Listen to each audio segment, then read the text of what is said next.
Hello everyone, welcome back my YouTube channel UGC net home preparation. आप सभी का एक बार फिर से स्वागत है मेरे यूट्यूब चैनल पर।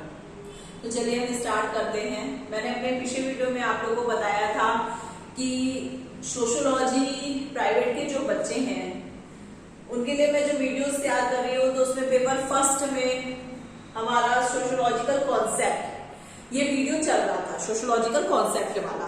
तो उसमें मैंने अपने पिछले वीडियो में आप लोगों को बताया था कि उसकी फर्स्ट यूनिट हमारी ऑलरेडी कंप्लीट हो चुकी है पहले, जिसमें सोशियोलॉजी के नेचर, स्कोप और उसकी डेफिनेशन, उसका मीनिंग, वो सारे टॉपिक्स हमारे ऑलरेडी कंप्लीट हो चुके हैं। अब हमारी सेकेंड यूनिट चल रही है। तो सेकेंड यूनिट जो है हमारी वो बेसिक कॉन्सेप्ट्स है। तो बेसिक कॉन्सेप्ट्स में हमने अभी तक सोशल स्ट्रक्चर, सामाजिक संरचना जो है, सेकेंड टॉपिक था हमारा ऑर्गेनाइजेशन, संगठन, उसके बारे में हम पढ़ चुके हैं।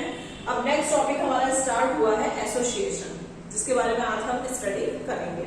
तो एसोसिएशन का मतलब क्या होता है? एसोसिएशन का मतलब होता है संगति या संघ। अगर हम इसे किसी डेफिनेशन नॉर्मल मतलब छोटी सी डेफिनेशन के रूप में देखें तो हम कह सकते हैं किसी अन्य व्यक्ति या समूह के साथ काम करने की स्थिति या सहयोग, सहभागिता ही हमारी एसोसिएशन कहलाती है।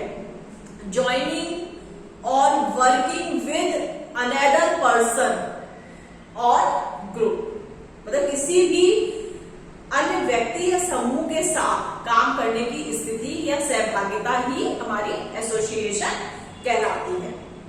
अब डेफिनेशन जो हम एक तरीके से कह सकते हैं कि ये तो एक छोटी सी डेफिनेशन हो गई। अगर हम एक इससे बड़े रूप में बोले तो एक संघ को उन लोगों का समूह कहा जाता है जो किसी विशेष उद्देश्य या लक्ष्य को प्राप्त करने के लिए एक साथ आते हैं। एक संघ को उन लोगों का एक समूह कहा जाता है जो किसी विशेष उद्देश्य या लक्ष्य को प्राप्त करने के लिए एक साथ आते हैं और वो किसी भी एक सीमित समय के लिए एक संघ में या एक समान समूह में एक टीम के रूप में अलग होकर के एक दूसरे के साथ मिलकर कार्य करते हैं। उसको हम एसोसिएशन कहते हैं। An association can be called a group of people who can together to achieve any particular purpose or good, and that to for a limited period of time. An association is different from a normal group or item in the way that it sticks of formal space. तो association का मतलब अगर हम normal एक बहुत ही आसान शब्दों में कहें तो एसोसिएशन ये कोई संघ या कोई संगति, ऐसा समूह होता है जिसमें कुछ लोग मिलकर आपस में कुछ देर के लिए अलग होकर के एक ग्रुप में काम करते हैं, एक विशेष लक्ष्य या एक विशेष उद्देश्य को प्राप्त करने के लिए। सॉरी। अब जो अगर हम डेफिनेशन के रूप में देखें, जो एक राइटर थे गिन्सबर्ग, उन्होंने डेफिनेशन लिखी है। डेफिनेशन के बारे में उन्होंने बोला है कि an association is a group of social being related to at another by the fact that they possess or have instituted of a common and organization with a views to securing a specific and or specific ends।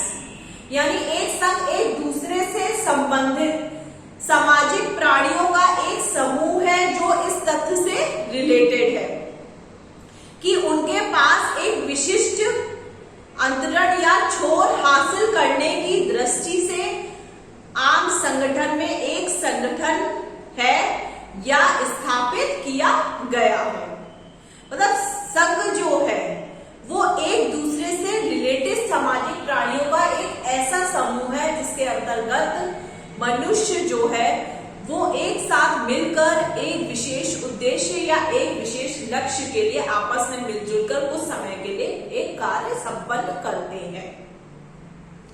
तो ये definition हो गई Ginsberg के according, जो उन्होंने अपनी language में दी थी। अब संघ जो है वो संघ किसी विशेष उद्देश्य या सीमित संख्या में उद्देश्यों के लिए आयोजित लोगों का एक ग्रुप होता है। उस ग्रुप का निर्माण करने के लिए कुछ पॉइंट जो है वो सबसे ज्यादा मायने रखते हैं। वो पॉइंट्स हमारे 3 पॉइंट्स होते हैं। फर्स्ट पॉइंट होता है सबसे पहला कि उसमें लोगों का समूह चाहिए। लोगों का समूह से मतलब है कि 3-4 लोग हो या 5-6 लोग हो या 8-10 लोग हो, लोगों का एक ग्रुप होना चाहिए। सबसे जरूरी चीज, फर्स्ट पॉइंट जो है संघ के लिए सबसे ज्यादा जरूरी चीज है कि लोगों का समूह होना, यानी 8-10 लोग हो, 5-6 लोग हो, इतने लोगों का आपस में एक समूह होना सबसे ज्यादा जरूरी है। सेकेंड पॉइंट है इन लोगों को संगठित होना चाहिए।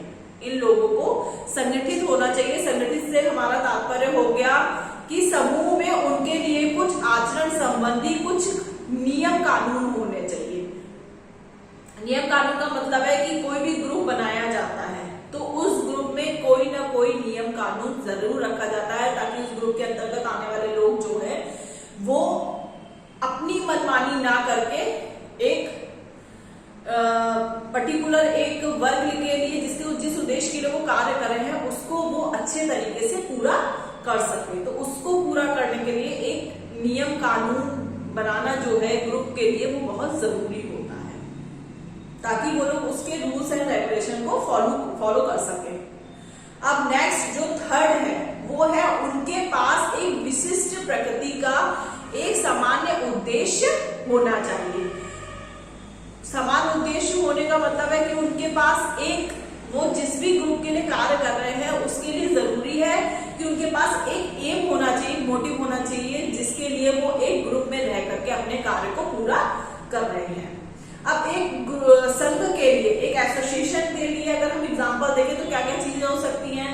वो फैमिली हो सकती है, परिवार हो सकता है, आपका चर्च हो सकता है, ट्रेड यूनियंस हो सकती हैं, आपका संगीत का क्लब हो सकता है, आपका क्रिकेट का क्लब हो सकता है। तो ये सारे जितने भी एसोसिएशन है ये सारे लोग आपस में मिलकर के लिए एक मोटिव को लेकर के चलते हैं और एक विशिष्ट उद्देश्य की प्राप्ति करते हैं।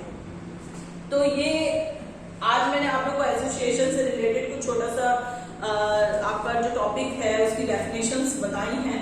कल मैं आप लोगों को अपने आगे की वीडियो में इससे रिलेटेड जो और भी एसोसिएशन के बारे में जो भी डेफिनेशंस दी गई हैं, जो भी राइटर्स है उन्होंने जो डेफिनेशंस और एसोसिएशन के बारे में दी हैं उससे रिलेटेड मैं आप लोग को अपना वीडियोस में आगे बताऊंगी। Thank you.